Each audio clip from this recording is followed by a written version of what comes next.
So, heute war anscheinend eine Direct, was, wenn man auf die Deutsche geht, anscheinend fast 15 Minuten geht, was aber auch nicht stimmt, weil wenn man schon danach sucht und man findet auch die amerikanische von Nintendo, die Direct, geht die keine 19 Minuten. Das heißt, ich habe Spoiler, die Direct geht keine 19 Minuten. Und der Rest, ja, ist halt wahrscheinlich wieder willkommen, wo wahrscheinlich nur Werbung für andere Spiele ist. Ja. Und jetzt gehen wir da gleich direkt dahin, wo es anfängt, weil es geht um nur ein einziges Spiel namens Splatoon Raiders. Das heißt, da gehen wir hin, da oben sind da, sind mehr als runter. Ready 7. Okay. Da fangen Zahlen an. Hello! This is Squid Research Lab. We're a team of researchers studying these fascinating creatures that move through ink in swim form and fire it in humanoid form. We've been observing them day and night, and today we'd like to share our latest findings. This report is about a particular group that spends its days hunting for treasure across a mysterious archipelago. This location, shrouded in fog, is the Spiralite Islands. A trio of swashbuckling musicians called Deep Cut heads there in search of treasure. But a sudden light forces them to make an emergency landing. Their pilot and the protagonist of this game is you, the mechanic. Hired by Deep Cut for being super handy, it seems the mechanic eventually got roped into treasure hunting too. The treasure in question is scattered across the Spiralite Islands, and Deep Cut has its sights set on it. As you can see, the terrain and environment vary from island to island. The exploration bot, piloted by a member of Deep Cut, can detect where the treasure is, but these islands are also home to aggressive creatures called salmonids. It appears they swarm around treasure and immediately go on the offensive if anyone gets too close. So if you want the loot, you can't avoid dealing with the salmonids. Sachen wie Salmon Run, If you can defeat them, the treasure is yours for neue the taking. Sachen wie das da. Fend off the ferocious salmonids, and you can get all sorts of items and goodies. That's treasure hunting in a nutshell. Ja, Now let's examine these wahrscheinlich. salmonids more closely. They're all called salmonids, but there are lots of different types. Let's go over them. First, lesser salmonids. We've got ones with spoons, frying pans, and tongs. Ones that bounce on springs, and ones that get in your face and explode. As their name implies, lesser salmonids aren't much of a threat on their own, but they attack in hordes, which can be challenging. Wenn man das mit Salmon Next up, boss salmonids. würde. They're a little beefier than their lesser counterparts. Take the scrapper, for instance. It faces you head-on, and its front is well protected. Keep using ink to stun it, and circle around and take it down. That's the Salmon trick. Run. In addition, the salty tongue is super sturdy and deals lots of damage. The salivator flies through the air and creates whirlwinds. The smoker produces fumes to protect its allies, and more. We've discovered quite a few of these boss salmonids. Oh, when you defeat a boss salmonid, they drop this big thing called a mega power egg. Power eggs obtained from salmonids serve as energy for the exploration bot to dig treasure. And apparently, each mega power egg is worth 100 regular power eggs. Huh? The exploration bot started digging. Seems like it sensed some treasure buried underground. What's that scary looking thing? Whoa, it's a type of seasoned salmonid. This one's the minced scrapper. It's got sturdy armor and it comes with a threatening roller attack. Watch out, or you'll be minced into fish paste. There are other seasoned salmonids. The thick-cut salty tongue launches a massive beam. The big stack stinger targets you with 3 lasers. Wieder einer Salmon There are Run. even more. Each one represents the pinnacle of salmonid evolution. That being said, upon closer examination, they seem to be covered in salt. So maybe the saltier the salmonid, the stronger they are. We'll keep researching that. Phew! After battling salmonids, it'd be nice to relax and just enjoy the ocean view. Das meiste But we immer should mit probably gear Salmon up for the Run, next treasure hunt. welche Gegner gegeben hat. Weapons are essential for defeating salmonids. Use the ink in your tank to attack. If you run out, just dive into it for a quick refill, like this. There are over 100 weapons to choose from. Sometimes salmonids drop a weapon when they're defeated. You never know which one you'll get. If you need to swap out your gear, just head to the hideout ship. And weapons have levels. The higher the level, the greater a weapon's power. You might even find rare weapons with special powers. So experiment to find your favorite one. Okay, well that ought to be enough for a regular treasure hunt. Let's be real, salmonids are serious trouble, no matter how you slice it. That's where these come in handy. They're tools developed specifically for dealing with salmonids, called gadgets. Gadgets are powerful devices that can help you fight salmonids, and you can equip 2 of them at the same time. As you can see, they attach to your selected tank.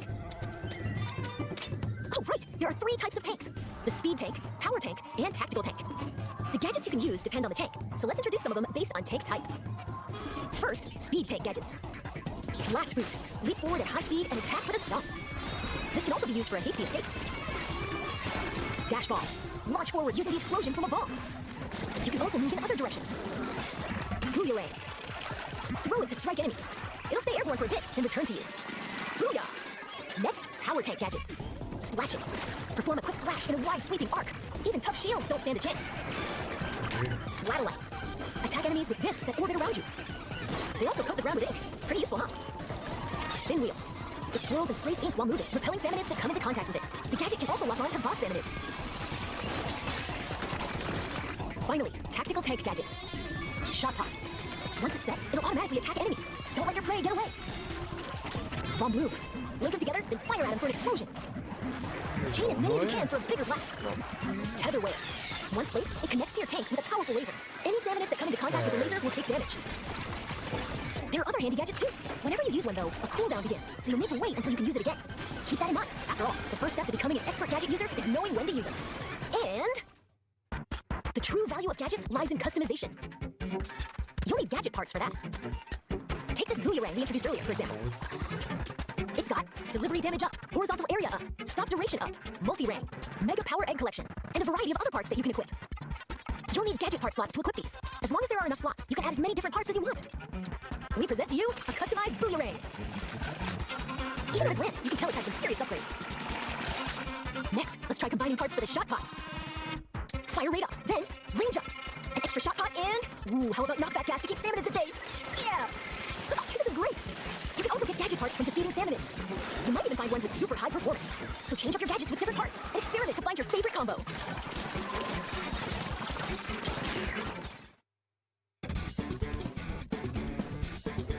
Okay, now that we're all kitted out, let's pick the destination of our next treasure hunt. Every location has more than a few peculiarities.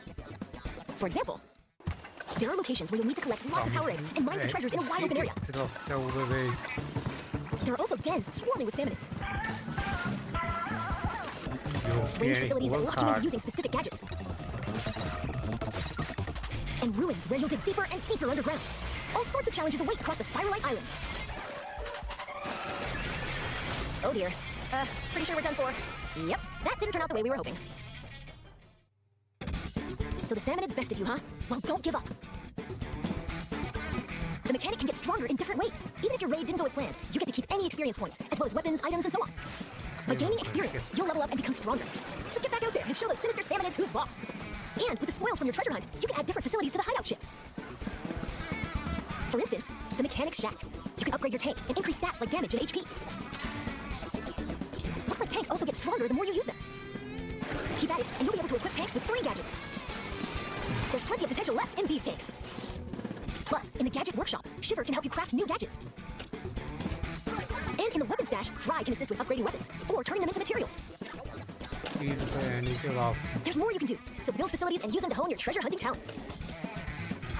Oh, and as for Big Man, he can catalog all sorts of info from treasure hunts.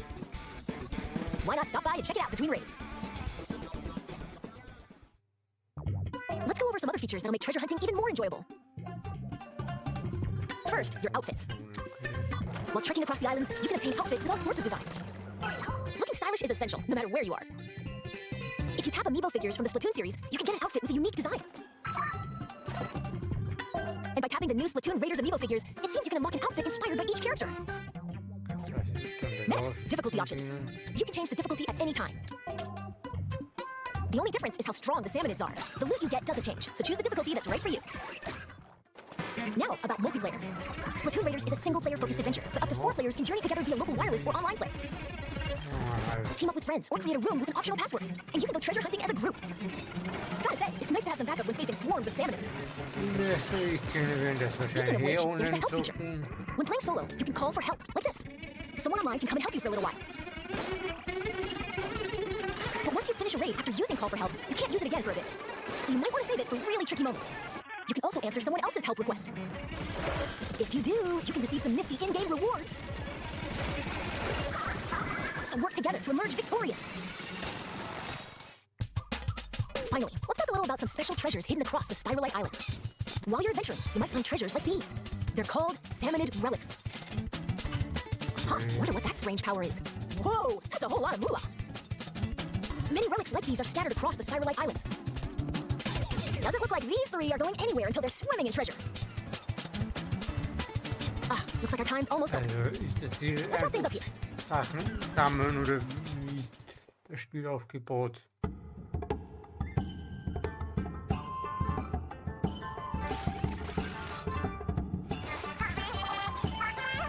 Goodness, there are still so many unknown areas across the Spiral-like islands.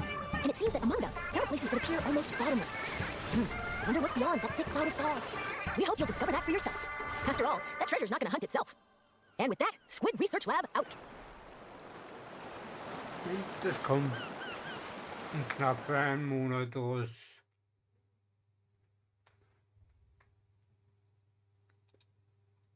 Aber gibt es eigene Story oder wie muss ich das verstehen, das Spiel? Weil bis jetzt ist das Salmon Run ähnlich mit eigene Inhalte einfach, aber